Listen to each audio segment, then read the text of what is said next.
Hello, ladies and gentlemen, and welcome to A Real Point of View here on Google Plus and the YouTube channel under A Real Point of View. My name is Greg Morgan. I'm your host for an interesting and different theme for this week here on A Real Point of View. And joining me, of course, is one of my co-hosts, Mr. Larry Demkowski. He is of the Must See Movies and on Facebook. And hi, Larry. Welcome to this edition of A Real Point of View. Well, it's good to be here, and most importantly, it's somewhere in the middle of February. It's time to watch movies because the weather outside it's frightful. Yes, and gosh darn it, most of us have been partied out, and so it's time to sit back, relax, and enjoy a good flick or two. Yeah, Christmas is over.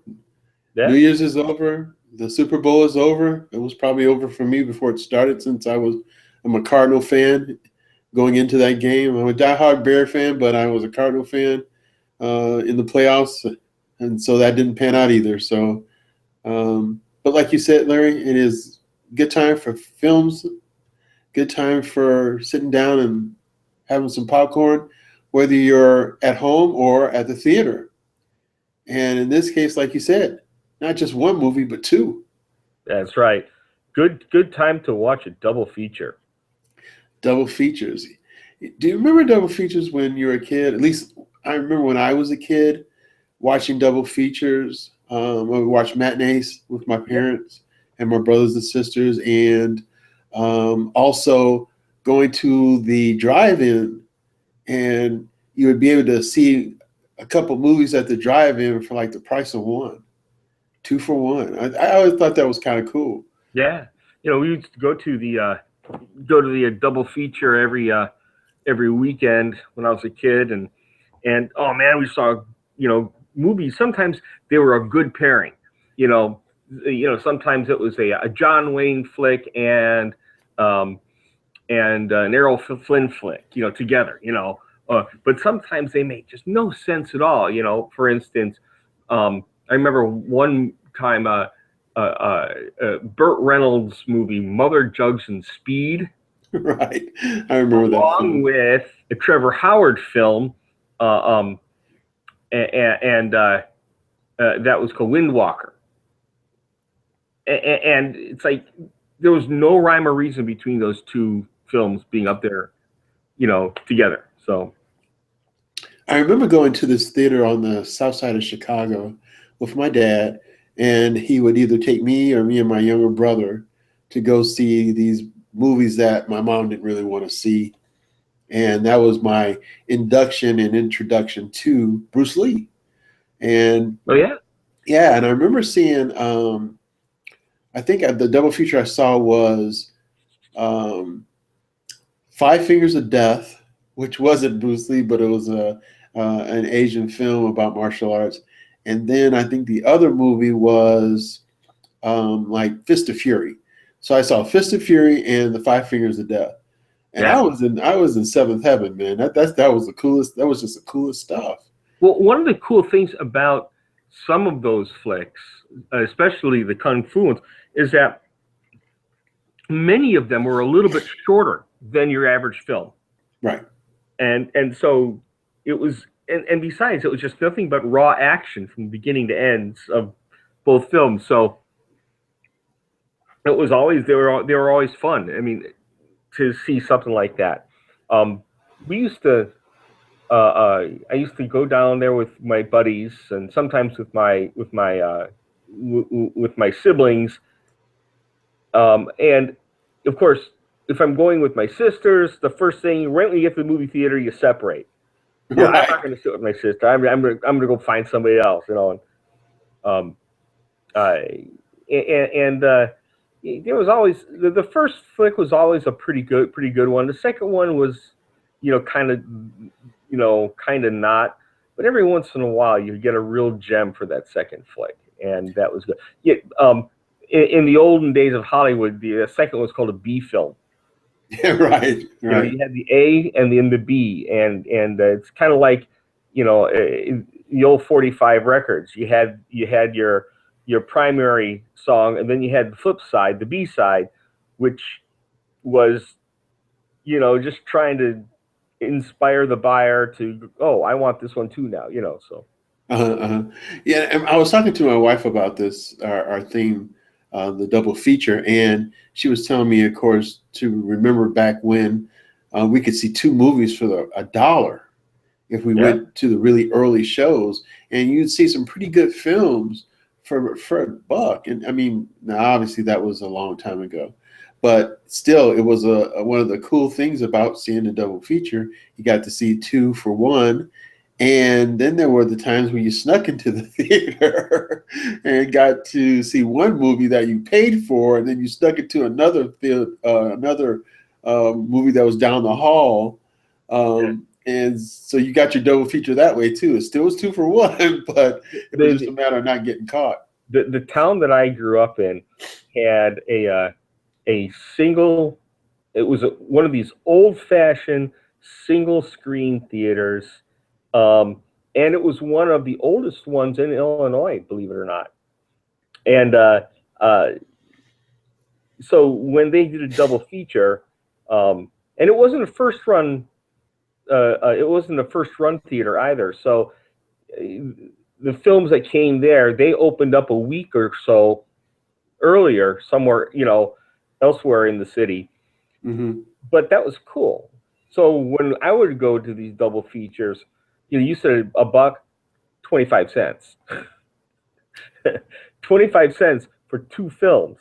Wow. And then if you were getting the special, it was 50 cents.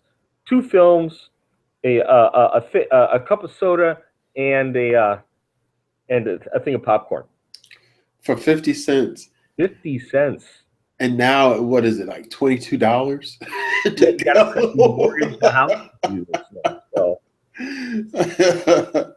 Yeah, things have changed over time, ladies and gentlemen. You know, Larry and I are a little, we're not quite as young as a lot of people, not as old as others, but not quite as young as a lot. And our movie experience, as far as the time frame, is the same. And we lived on different sides of the city in Chicago at the time. So, you know, our experience is a little different. But we used to also go downtown to the theater oh yeah. sometimes. And they had dollar shows down there during the matinee times. And so that was definitely a place where you could spend hours and hours and hours of your time just watching the films and fantasizing that you were in those situations, and it just made the days go by really well, and the summers especially go by really well because you got to go to see a lot of different films.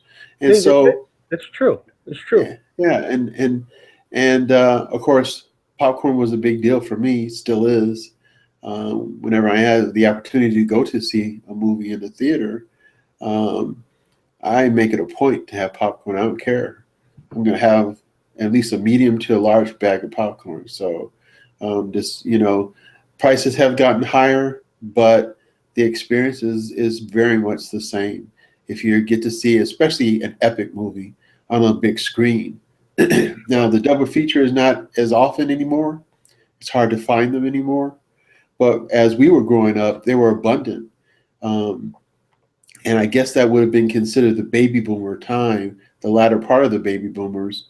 And so there was a lot of kids, and this was a great way to um, spend your summer and pass the time other Mm-hmm. than playing outside and you know hanging out with your friends. This is another opportunity to hang out, have some popcorn, maybe hang out a little bit after the show. So it was always a big deal, even as a teenager, even as a young adult, um, going with friends to a theater outside of the city into the suburbs, and then just hanging out at like a restaurant nearby. Yeah. It was a great time. It was a good time, and so you know, double features played a very big part in our lives, and it was very enjoyable. I had a ball. Yeah. Yeah. Me too. And one of the more memorable times. Um, there was a Dirty Harry double feature. It was a Dirty Harry and Magnum Force, and I mean that's almost like a mini film fest at that point. Right. And all the guys went, and we're all watching this film, and then as we're leaving, we're just thinking, they should do that every day. You know, you, you know, it was a bit younger time. Now there are still some theaters today that do this. There are still some theaters that show double features. Here in Chicago, one of the more at least until just a couple years ago when I saw some, it was the Music Box Theater. Yeah. They'll show double features. Um, and the Davis Theater up in the Lincoln Square area still occasionally shows double features. And there are some other neighborhood theaters in Chicago that still do double features now and then. If one happens to be in your neighborhood, go enjoy it.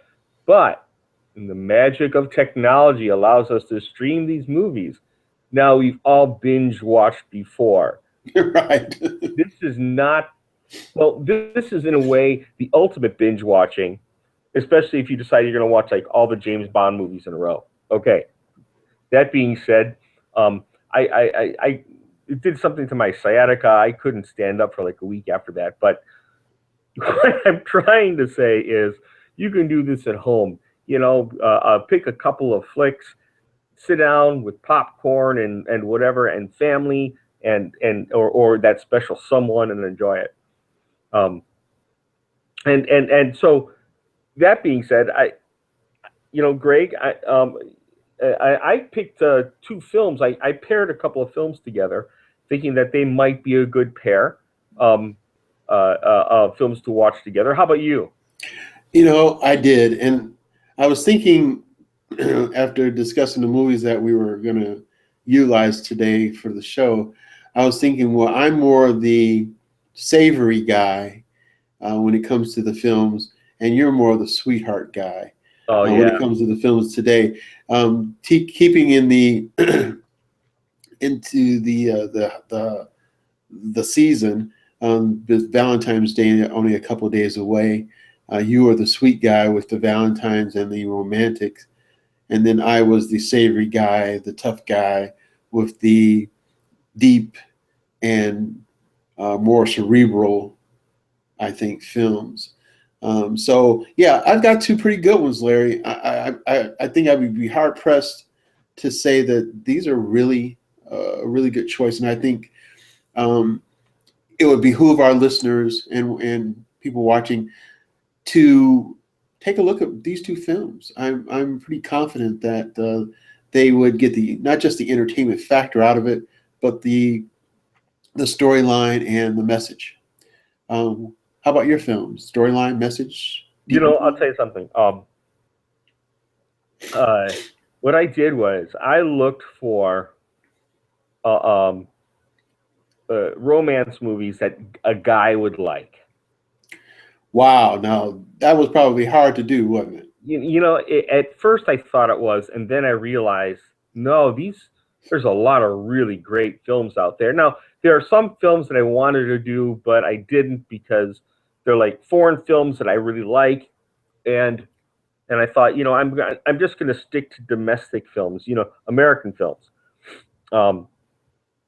There's a lot of films out there that are romance films, that are Valentine's Day films that your sweetheart's gonna love, but you're gonna love too. The guy's gonna love too. And the great thing about these movies are we've got well,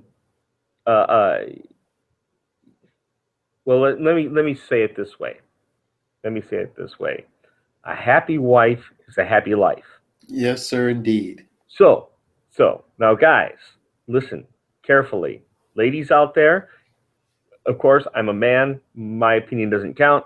But to the guys out there, listen carefully. you got to watch these films, and you got to pick a film that your sweetheart is going to really like, not just one that you like. But there are films out there that um, can satisfy your need to have that kind of a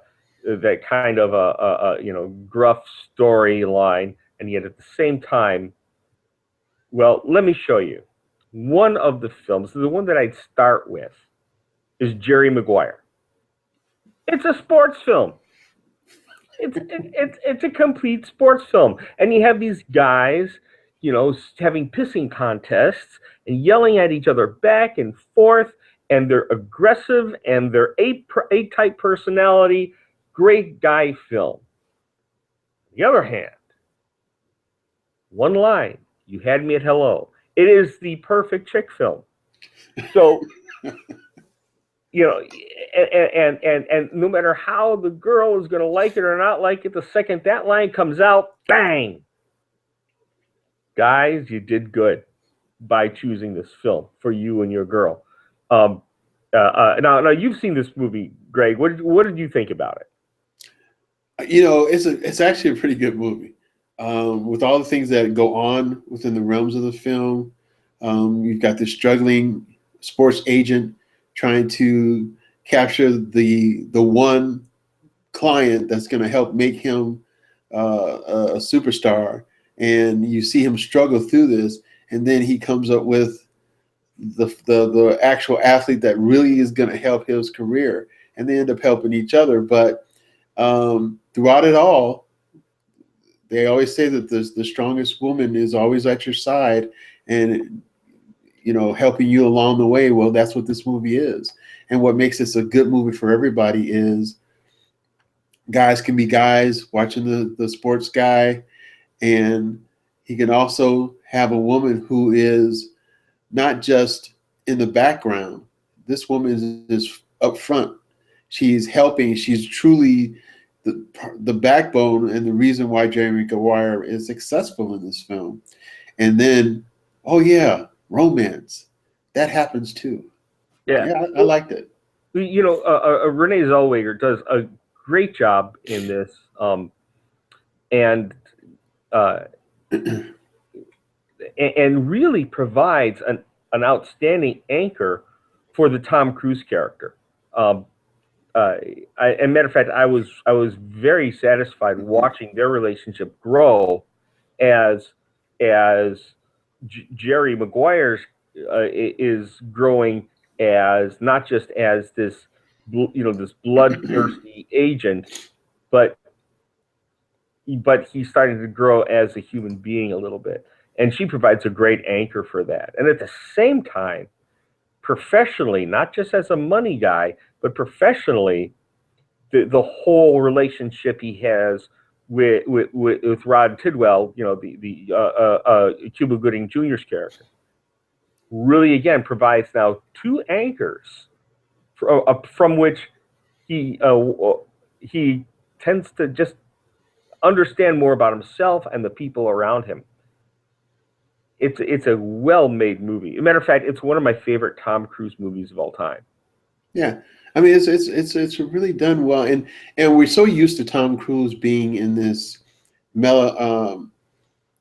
overly dramatic, very physical actor when it comes to films, i.e., like the Mission Impossible series, The Last Samurai. I mean, very physical roles, and in this one, it gives us another look at Tom Cruise truly as an actor, because now this is so very different and so away from the stereotypical or the typical roles that we are seeing Tom Cruise in, and it's a nice vacation, we'll say, from that physicality, and now he's it's all emotion, and I liked it. It was pretty good.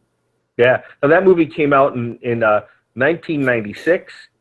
It's it's a my God, it's a 20-year-old movie. Yeah. So it's not exactly a new flick. It's newer than the other one that I chose. The second movie is not a B film by any means, and a lot of people would think that I would choose that one first, but not really. This is the Jerry Maguire is just a warm up for this film. This is the 1942 classic Casablanca. Wow. Starring Humphrey Bogart and Ingrid Bergman, and it is simply one of the greatest movies ever made. Can I interject something real quick, Larry? Oh, yeah, absolutely. Now, ladies and gentlemen, normally our other co-host is Karen D, the movie maven, and one of her favorite actors in film, in all film, and in fact, her backdrop for her Twitter account is Humphrey Bogart. Now, the other thing I wanted to say is just a shout out to you, Karen, if you're listening. Karen couldn't be with us because of another something else that she had to do that was pretty important. But we want to say happy birthday, Karen. Happy birthday, Karen. We love you and we miss you. So, going back to your film, Larry, I'm sorry. That's perfectly okay. This film is not, by definition, this film is not a love story. By definition, this film is not a film noir crime drama. By definition, this film is not a war story. So what is this film? Yeah, what is this film? Elements of war stories and crime and film noir and romance. What it is, it's a single moment in time where all of these different things come together at once. We've got the romance coming in with the crime, coming in with the war, coming in with, and all of this is resting on the shoulders of one man. Yeah. Now, why am I picking this one for a Valentine's Day thing? Because the story is, if you haven't seen it, please make it a point of seeing it sometime within the next week or so, or it's that good of a movie. Black and white, don't let that get you down. A lot of great movies are in black and white. You've got this war that's getting out of control all around the world, and you have two men. One of them is actively pursuing ending the war, and he is the leader of the underground in Europe. The other guy, played by Humphrey Bogart, is the guy who just wants to run a saloon and stay out of everybody else's way. Well, Elsa is the one person, the girl, who connects both of these guys together. She's the connection point. And throughout the film, certain things happen, including this is probably the greatest movie for quotable lines in all of film. In the other movie, Jerry Maguire, there's two lines that everybody knows. One is "You had me at hello," and the other one is "Show me the money." Right. Okay, this film, of all the gin joints, of all the towns in all the world, you had to walk into mine. That's in this film. You also have lines like, maybe not today, maybe not tomorrow, but someday, soon, and for the rest of your life. What a great line. Yeah. Or Rick, you really hate me, don't you? You know, there's great moves, and of course, the line that everybody screws up is "Play it again, Sam," but nobody says that. You played it for her, so you can play it for me. Or, "You can play it, Sam. Play it. Play as time goes by." You know, so, and there are dozens of lines in there that people who watch movies know. Well, you have these this leader of the underground who um, who was in love with Elsa, and Rick, played by Humphrey Bogart, who used to be in love with Elsa. And what's interesting is you have all this chaos happening around, and Rick realizes that he doesn't want this woman to have to live in a world like this. So it's the ultimate love story. It's the ultimate love story where where she is the motivation and her life is the motivation for two men to do what they can to stop the tyranny of the world. Wow. It's incredible. It is, in my opinion, is one of the ultimate love stories, as well as one of the ultimate war stories, as well as one of the ultimate film noir movies ever made. That sounds like a lot, Larry. Yeah, and you know what? You don't have to think about any of that. All you have to do is enjoy the movie. You know, I've seen Casablanca 2 or 3 times, and each time I see it, I see something different, and that just adds to the essence of the film being a good film, really. But yeah, I enjoy Casablanca all the time, and excuse me, ladies and gentlemen, as a child growing up, always had a thing for Ingrid Bergman. I always thought she was eloquent and elegant actress on screen. Yeah. So yeah, she's always in a few Gregory Peck movies that I like. Now, as for me, Larry, I picked 2 films that have absolutely nothing to do with Valentine's Day. Well, that's quite all right. So after your sweet rendition of the 2 films, I'm going into more savory, a little deeper films. I mentioned Ingrid Bergman and Gregory Peck. Well, it's the movie that I picked has Gregory Peck, not Ingrid Bergman, but has Gregory Peck. The 2 films that I picked for my double feature really have a lot in common.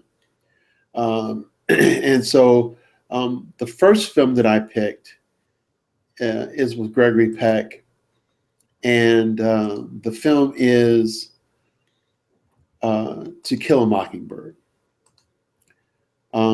This is one of my all-time favorite films ever. In fact, if you would ask me what my favorite film was, there's probably, like you and I always talk about, Larry, a good handful, if not more, of wonderful films that are our favorites. But I think this comes out to truly being one of my favorites. It's got to be in my top 5 favorite films of all time. In this film, we have Gregory Peck. He plays a lawyer in this film, and he's a lawyer. He's a father. He is a well-respected man in his community. He is a person that people trust. And this is happening in the Deep South. And he's just this pillar of the community. I guess that's what people would call the pillar of the community. And I found his character to be almost flawless. And I just really enjoy this film. This film basically is about violence that happens in the South, and a black man is accused of the violence. And Gregory Peck's character is brought in to defend the character played by Brock Peters in this film. Now, this film came out in 1962. So, to be very honest, this is a film that I saw many years later, because I was born in the 60s. So this particular film was many, many years later. And I think I had to see this for school originally. So what I wanted to say is this film, taking place in the South, a black man is accused of violence and rape in this particular film, and um, we've got Gregory Peck's character coming in to defend him and try to find out all the facts. And of course, you've got a town that's not cooperating in any means. So I wanted to introduce this film first, and then go to the next film that I had. Um, and the next film that I had is equally as good, I think, in many of the merits. I just love the classic Gregory Peck film. Um, but this film also, too, caught my eye as being a very emotion-packed film that's very similar. And the name of this film is A Time to Kill. This is a more recent film, and just like Jerry Maguire, this came out in 1996. As you can see, it stars Sandra Bullock, Matthew McConaughey in the leading role, Samuel Jackson and Kevin Spacey as the primary characters in this film. This is another film where we have a father who is a lawyer and who is a guy who is considered somewhat a pillar of the community. He's a young lawyer, not so well known in the upper class, but well known in the lower, middle, and lower class, because these are the people that he defends. And in this situation is another situation where a black man is brought on trial, but in this case, it's a little different. This is where they differ. In this case, there is a rape, however, or let me say this is still the same. There is a rape that takes place, but in this one, it's a rape of a child. And Samuel L. Jackson's child has been raped in this particular film. And he decides to take the law in his own hands. And Matthew McConaughey agrees to help him prior to the event where the additional injustice and by Samuel L. Jackson takes place. He actually comes to the lawyer and says, if there's anything that happens, I need you to make sure that you help me out. You promised to help me, right? And he says, okay, I'll do that, not knowing that Samuel Jackson is about to do something horrific in response to the rape of his daughter. So that's where this is a little different, but it is in the Deep South. Both films are wonderful films. I picked them as a double feature because they had so much in common. And yeah, they're thematically they're very close. You're right. And also, I picked them because we're talking about the film where Gregory Peck, who plays Atticus, the lawyer. This takes place in 1962. And here we go 30 years later, and we still have a similar scenario.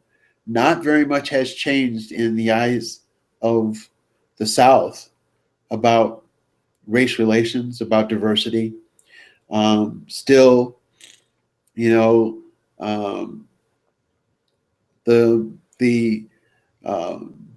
black families are still lower class in these towns at the time, back in 62 and again in 96.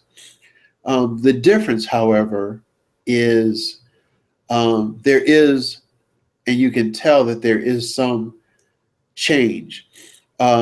Matthew McConaughey's character and Samuel Jackson's character actually know each other prior to the events that occurred, which was not the case in 1962. So there has been some strides, some familiarity, some mingling of races by the time the other movie was made. So other than diversity, looking what's going on. You've got these guys in the community who are respected by the community having to deal with such heinous crimes that they have to defend their clients. And the push of the community against their clients is amazing. But even more so than that, the films themselves and the stories themselves are so well written and so well thought out and so well acted that both these movies, in my opinion, are gems. One of the one of the things I really like about To Kill a Mockingbird is the film is told through the eyes of this little girl who Atticus's daughter, Scout, and she really doesn't understand the complexity. She understands all the pieces separately, but the complexity of it all happening together makes it hard for her to understand. And that's where we get the title. That's where that's what the reason for the title, To Kill a Mockingbird, is to kill innocence.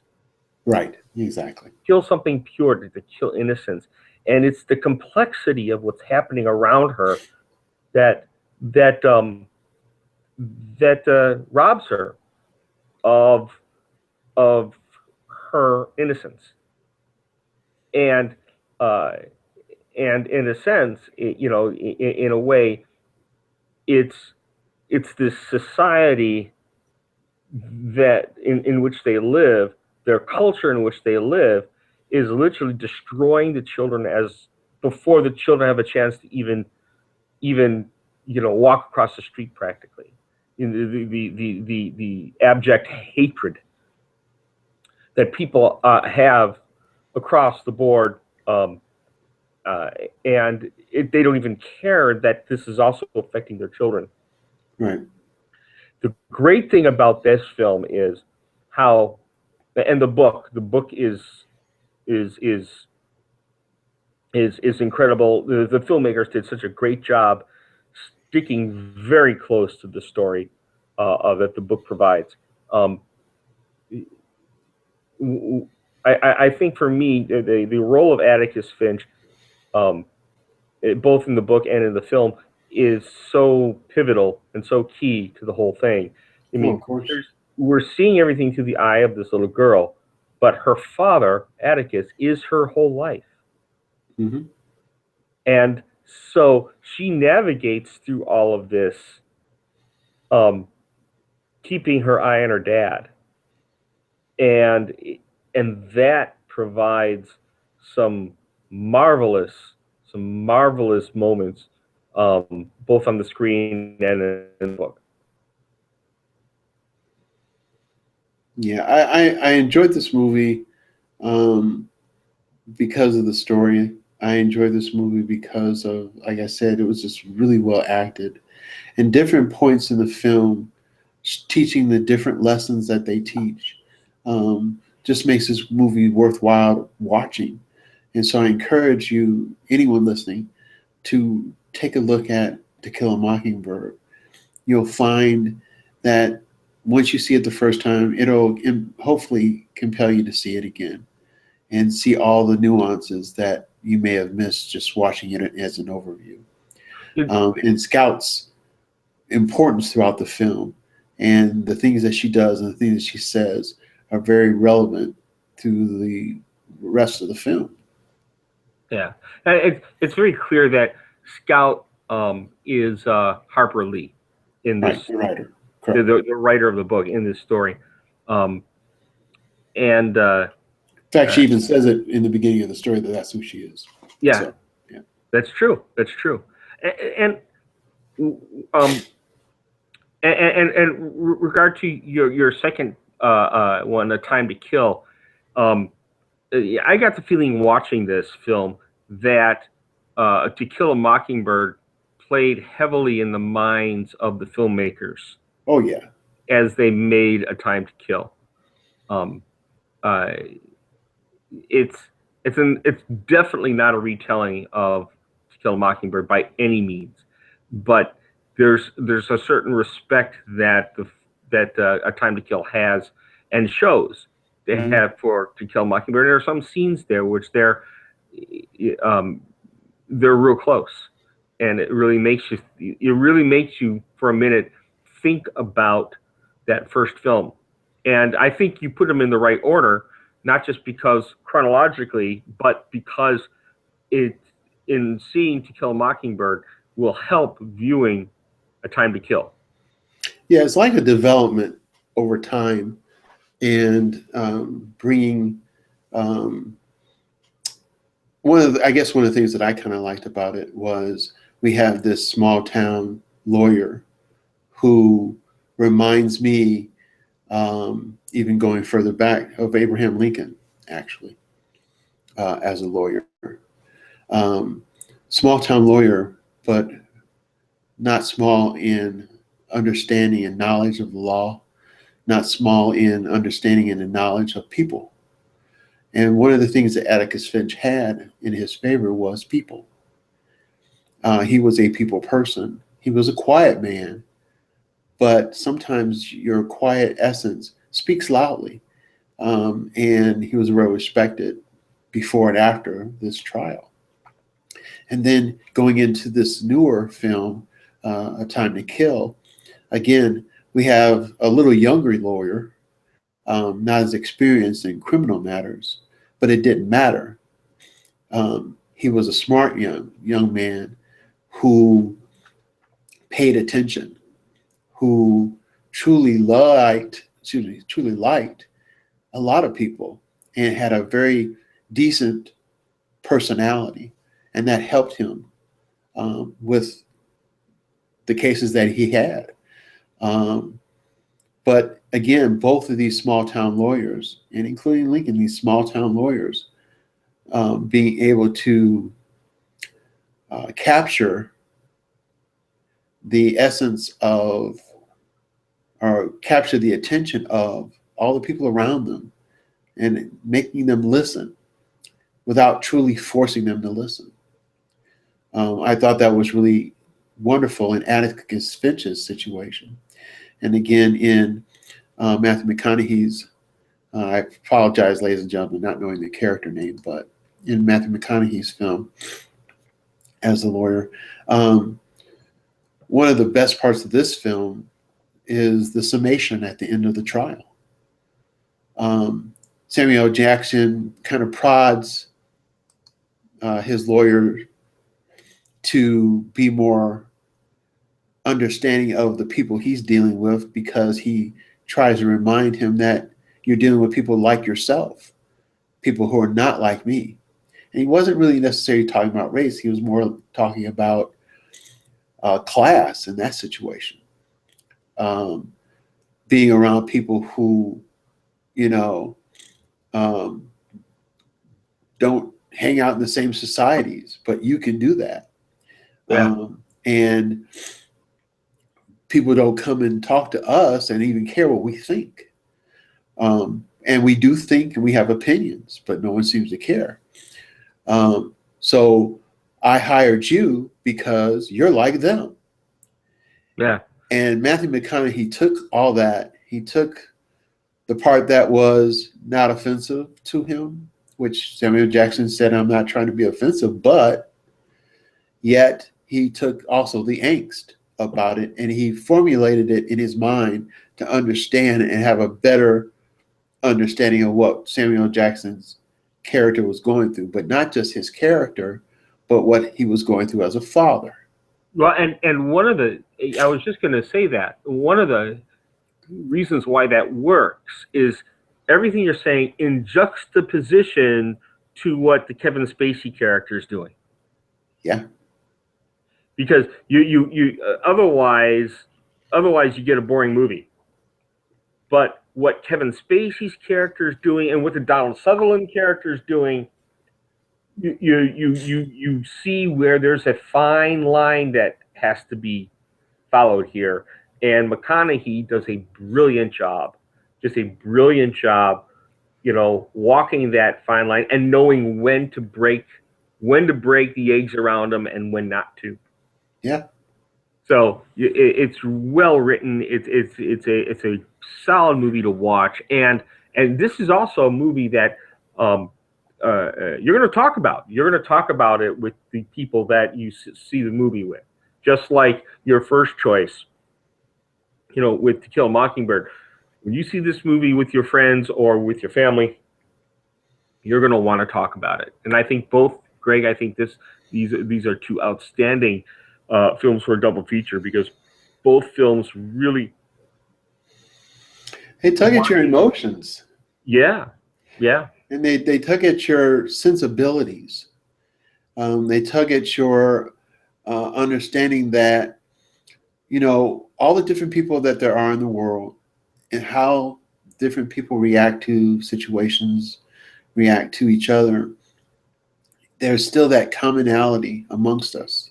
Mm-hmm. There's still that desire, and a desire that I hope lasts with us forever, for justice. Yeah, yeah.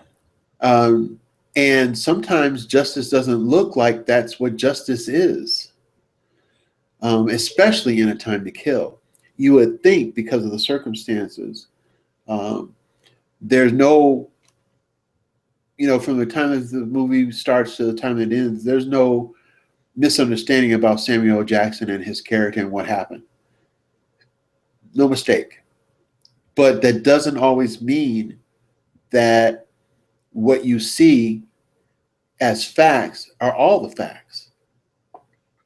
And although it's a good movie throughout, the summation toward the latter part of the film, it brings it to the pinnacle of the film, and it is just amazing.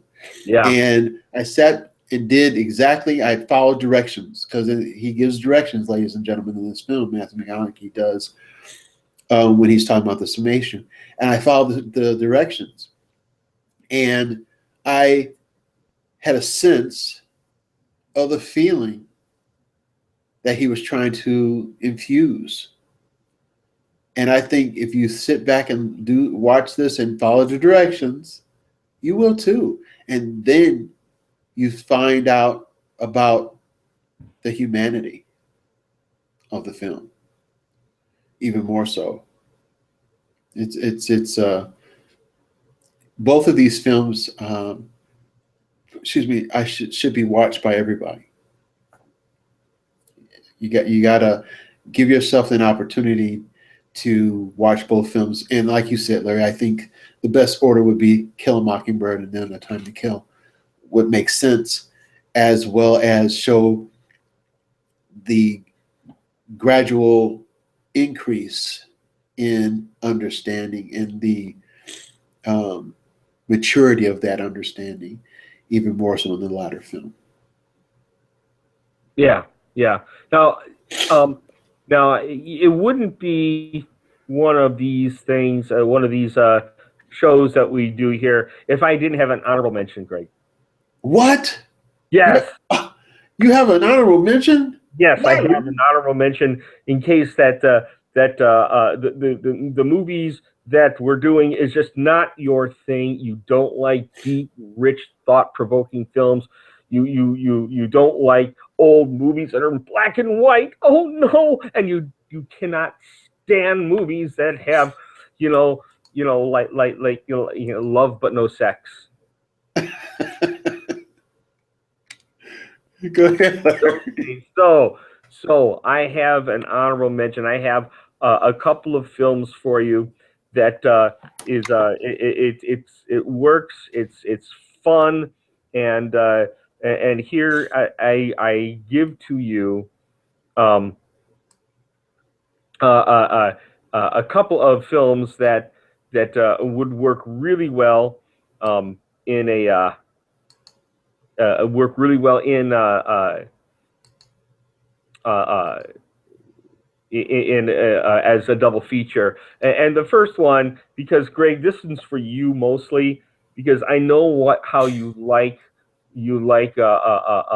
martial arts flicks, and this is Shanghai Nights 2003. Jackie Chan. Jackie Chan. Owen Wilson. That's right. Jackie Chan is he takes the art of martial arts and the art of comedy and brings them together, and he does a pretty darn good job doing it. And Owen Wilson is priceless. When Owen Wilson is committed to a role, boy, he does a great job. And if you haven't seen enough of Owen Wilson, please, there's some really marvelous films with him in it, like Midnight in Paris, which is wonderful and rich and full of interesting ideas and story twists that really make it worthwhile. But this movie is just plain fun. It's just, and pardon the expression, because it is a martial arts flick, it is kick-ass fun. Ooh. Ooh. Now, our PG rating just kind of tilted a little bit. Yeah. We from G to PG. Now there's another film that I'm going to do here, and Greg, this is the only movie I ever snuck into a theater to see, and hold on a second. It came out in 1974, and when it came to our little hometown little theater, it was packed, and we couldn't get in because, gosh darn it, it was rated. It was rated. I think it was originally rated R, wasn't it? You know what? It was rated R. It was hard for all of us to see this film. Yeah, and this is Blazing Saddles. Cleavon Little, Gene Wilder, Slim Pickens, and Mongo.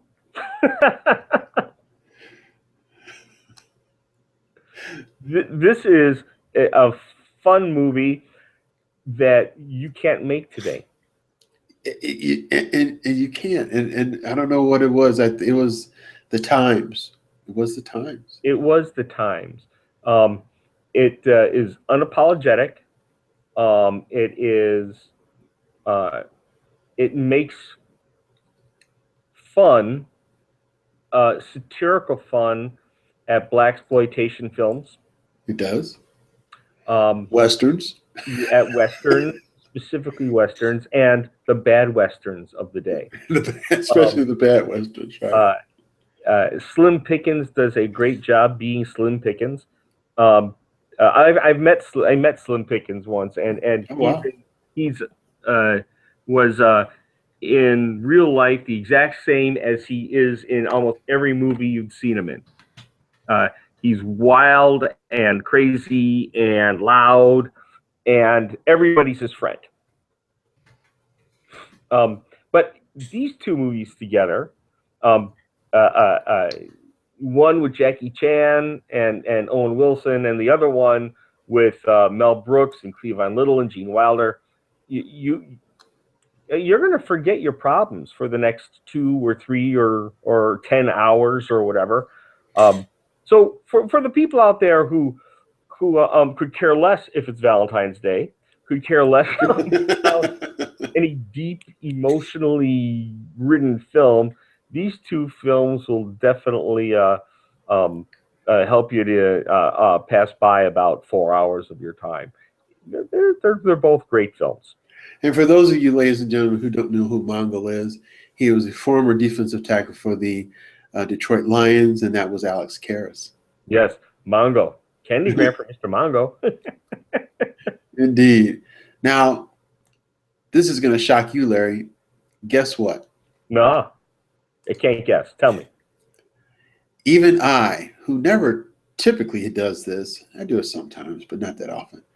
I, too, have an honorable mention. No way. And I'm taking us back away from fun and hilarity to back into the deep. Literally into the deep. Uh-oh. 2 really good movies that you should see as a double feature, and you should see the first one first and the second one second. Not just because of the time frame, but because that's kind of how Melville, are you getting this, Larry? Kind of wanted it to be in a way. We have, and people who have ever watched or listened to our show in the past know that I'm not just a Bruce Lee fan, but I'm also a Gregory Peck fan. So we've got Moby Dick with Gregory Peck, and this new movie, which features Chris Hemsworth. It's called In the Heart of the Sea.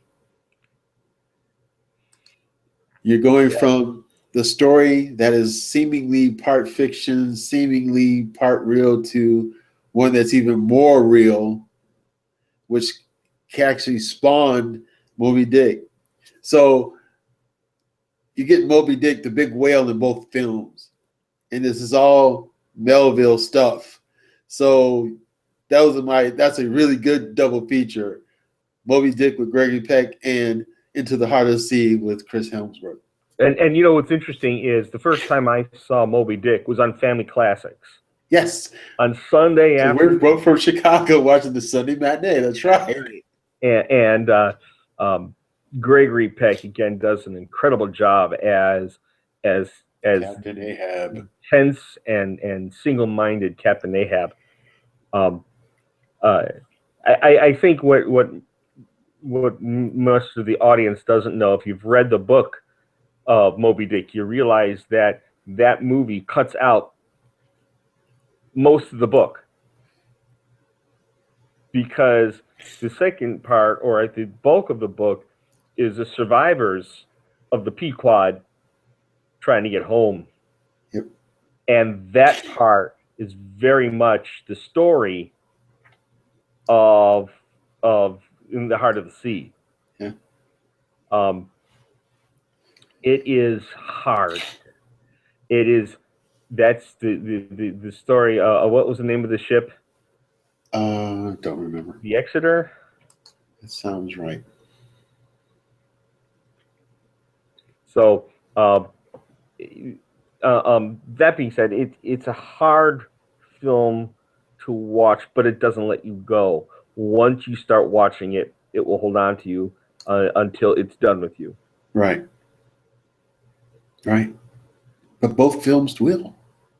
Yeah. So that's my sneak as my other choices. Yeah. So all in all, double features are good. We don't have time that often these days to sit down and watch two movies in a row. Right. But it can be really good, especially if you take care on pairing them. You know, like how you pair a dinner course with your wine. Pairing movies together can be quite awesome and be quite rewarding. You don't just have to have, parts 1 and 2 of a I was just thinking that it's not the same. That's not the same. That's sequels are good, but it's not a double feature where you're getting two wonderful films that, even if they may have something to do with each other indirectly, you still have the ability to see this one story and then go into another story, and so your mind can continue to take a journey, an adventure, from one realm, we'll say, to another. Yeah, and it's fun. It's fun. And Greg, I got to tell you though, I do have a secret honorable mention too. Go for it. All right. Now, earlier I said foreign films, and the reason why I didn't go there is because there are two foreign films that I just love watching together. Very different films. The first one comes out in, I believe, in 1979 or 1981. Let me. I'm double checking here. 1981, and it's called Diva. Ah, that is an excellent film. And it's a French film, Yep. and it is totally about this kid who gets involved in uh, uh, in making making illegal copies of this famous opera singer's performances, and because of this, the black market wants to get their hands on his recordings because she doesn't have any recordings. On the other hand, there's a tape out there that exists of a huge white slavery ring. The tapes get mixed up, and now both the gangsters of the slavery ring and the gangsters the of the black market want to get this kid, and this kid has no idea what's coming at him, none whatsoever. And of course, he survives at the end because of the help of some very good people. Now, the other film is also a marvelous film, and and it's also a French film, and this one's called Delicatessen.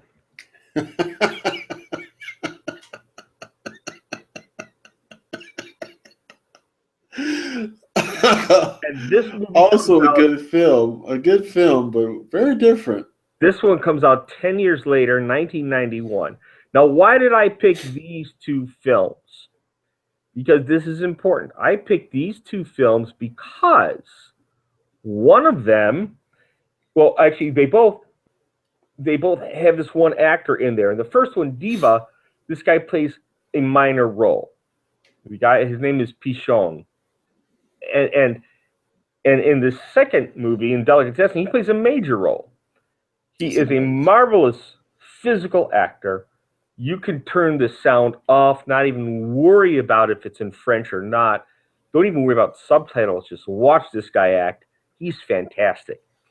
In the first movie, he plays one of the bad guys, and who hates everything. I hate this. I hate that. I hate this. I hate that. That's all he says. In the second movie, he plays a retired circus clown. Yeah, and he loves everything. And he loves life. He loves everything and everyone. And wouldn't life be great if we all just got along? And that's what happened. It's two great films. First one, intense, action packed, and your feet will be pumping on the floor as you're watching this film. The chase scenes are outstanding. I was going to say the chase scenes are good. Are outstanding. And the second film, you're going to be rolling on the floor laughing. So the first one is intense. The second one gives a good release. You also get a connection between this one actor who's in both films. Yeah, that's a good one. That's pretty good, Larry. Definitely some films to watch. So, ladies and gentlemen, we've mentioned a lot of good films here. Why don't you go ahead and give us kind of a roll call of your films, Larry, and I'll do the same. I'm sorry, say that again? Go ahead and do a roll call of all your different films that you mentioned for our listeners to hear their names again. Well, the original ones that I do, and I'll let me just stick with those two. Is oh God, I don't even remember what they were. You tell me what they were. Well, one of the movies was Jerry Maguire. Oh, that's right, Jerry Maguire, and Casablanca. The Jerry Maguire is more of the comedy. Casablanca is more of an intense film experience. They're both man films. They're both films that guys like, and they just happen to have bits and pieces in it that the girl that you're with will like too. Indeed. My two films were To Kill a Mockingbird and A Time to Kill. Both courtroom dramas with wonderful acting and good messages within both the themes of the film. And my second set of films were Moby Dick and In the Heart of the Sea. That's right. That's right. And my final one, the one I just mentioned before, is Diva 1981 and Delicatessen 1991. They're brilliant films. Well, ladies and gentlemen, that's it for our show tonight. We're glad that you had the time to sit back and come visit with us and sit and listen to us talk about double features. So maybe you'll find some double features out there that you want to watch. Make sure you have your popcorn, make sure you have your loved ones and your friends around, and you'll get a kick out of it. And like Larry said, something to talk about later on. A wonderful experience. So from me here at Real Point of View, I'm your host, Greg Morgan, and my co-host, Larry Dunkowski. We're going to bid you guys farewell. Come out and listen to and watch our show here on our YouTube channel under Real Point of View, and also Google Plus under Real Point of View. You can check me out on Twitter if you have any questions or comments at a real movie guy. And Larry, you are at Movies for You to See if you have any questions or comments that you want to share with Larry. Well, we want to thank you for listening to our show. You guys have a wonderful night. And again, make sure you watch movies. You can learn a lot, and it's a lot of fun. Take care, everybody.